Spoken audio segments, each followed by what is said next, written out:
Hello, I am Dr. SK Godara, a board-certified dermatologist with more than 10 years of experience practicing in city of Gurgaon.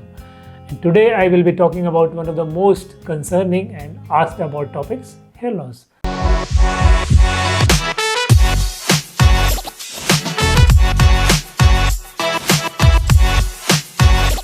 First, let's start with the anatomy of how actually the hair grows for you to have a clear idea on what's going on beneath the hair. That will give you a better understanding of why hair care is important. So, how our hair grows? Each hair on your scalp grows out of a tiny structure called a hair follicle, which is a tiny structure. Hair growth consists of 3 stages. Number 1 being the anagen phase, which is the active growth phase. It lasts about 2 to 7 years. About 90% of your hair at a given point of time is in this active phase of hair growth. Number 2 is the catagen phase or the transition phase. It lasts about somewhere around 2 to 3 weeks. In this, the follicle shrinks and hair growth slows down. And the last phase is the telogen phase or the resting phase. It lasts about on an average of 3 months. And eventually the hair sheds, making room for the new growth. The average person has around 1 to 1.5 million hair follicles on their scalp. And we naturally lose about 50 to 100 hairs daily as part of this natural cycle. So when the shedding surpasses the growth, that is when the noticeable hair loss occurs. Now comes the next important part. What is hair loss and why it actually happens? Hair loss, scientifically called as alopecia, has many causes. Here are the major ones. The causes can be broadly divided into scarring and non-scarring type. So among the non-scarring type, number 1, the most common is the androgenetic alopecia through a process called as miniaturization, eventually producing finer, shorter hair until they stop producing hair altogether. However, male and female baldness patterns, they vary significantly among each other. Male usually lose their hair from the top, from the crown area and from the frontal area of the head, whereas females can lose hair from all over the head and show significant loss in the hair density. The second most common type of non-scarring alopecia is telogen effluvium, or in common terms it's called as stress-induced hair loss. It is a temporary condition triggered by mental or physical stress like any prolonged chronic illness, any surgery or hormonal changes. The third most common type of non-scarring alopecia is alopecia areata.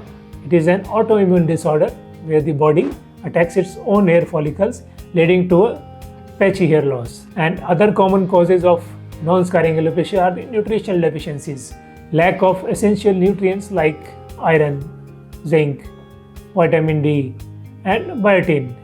All these can disrupt the hair growth. Traction alopecia, the repeated tension from the tight and faulty hairstyles can cause permanent damage to hair follicles in particular regions over a long period of time. It is therefore advisable to visit a doctor if you experience any significant hair loss, as it can signal an underlying problem like thyroid disturbance, autoimmune disease or severe stress. So what are the factors contributing to hair loss? Hormones also play a critical role. In men, DHT or dihydrotestosterone binds to the receptors in the hair follicles, shortening the growth phase. In women, hormonal shifts during menopause or after childbirth can lead to temporary thinning as the estrogen levels drop significantly. Certain serious medical conditions have hair loss as a side effect, such as chemotherapy. Unhealthy habits like smoking can also cause hair loss because of the hypoxia, that is the reduced oxygen in blood. Now coming to the research base and scientific treatments. The most important molecule is minoxidil, which is the FDA approved and proven topical treatment. It acts by increasing the blood flow to the hair follicles, prolonging the anagen phase. Studies show that it is effective for both the men and women. Finasteride, it is a prescription-based drug which inhibits the enzyme 5-alpha reductase, which in turn reduces the level of DHT, dihydrotestosterone. It is primarily used for male pattern baldness, but is being studied and now even recommended for female pattern baldness also.